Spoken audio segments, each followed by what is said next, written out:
Hello and welcome. Today we are going to be answering the question, how does Stanley Kubrick's first film, Fear and Desire, predict his most famous films?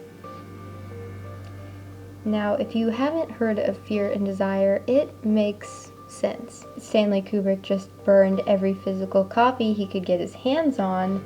It's in the archives, we'll put it that way. Well, as much as he's going to roll over in his grave from my saying this, I truly believe that Fear and Desire can be seen in Kubrick's greatest films, such as 2001: A Space Odyssey. So, how did I get here? Well, Kubrick's fascination with existentialism and the characters of life is a start. Fear and Desire versus 2001: A Space Odyssey. In Fear and Desire, the characters and the story is pretty basic, and the theme is what Kubrick spent his whole filmography perfecting: existentialism and the art of destiny. Kubrick explores the meaning of life through the lens and discovers that no matter what, the characters must search for meaning in his own life and decide for himself his own fate and how his chosen fate relates to his newfound meaning of life. The basis of existentialism was crafted by a man named Friedrich Nietzsche, and Nietzsche's own book, Thus Spoke Zarathustra, is about, quote, a man who is more than a man, end quote, transcending his own human conditions. It was interpreted musically by a man named Richard Strauss, and it just so happens that that musical interpretation is the sunrise theme in Kubrick's 2001: A Space Odyssey. Coincidence? I think not. Philosophy is ingrained in Kubrick's films. In Dr. Strangelove, General Ripper is most afraid of giving away his life essence. And essence in philosophy is a certain set of properties that makes something what it is.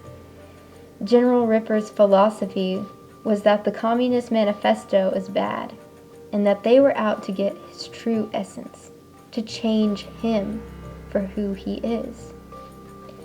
He was paranoid and engrossed in fear, but what made him who he is, the essence he so longs to keep, the part of him that no one can steal, causes him to hide in fear. Existentialism emphasizes the existence of the individual person as free in determining his own development through the acts of willpower. It seems that Kubrick touches the theme of existentialism in all of his films, and it's up to the character to either succeed or succumb to his determined fate.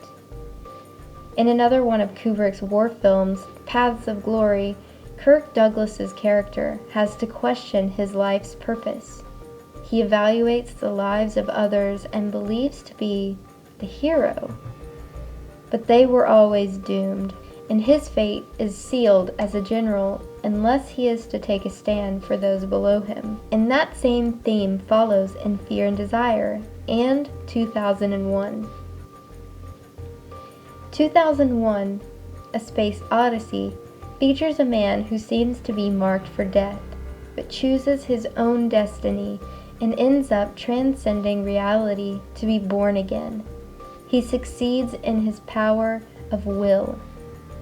Granted, 2001 is much more sophisticated than Fear and Desire for more than one reason, but Fear and Desire has that same spark, with four men all choosing their own fate, determined by their self-appointed self-worth.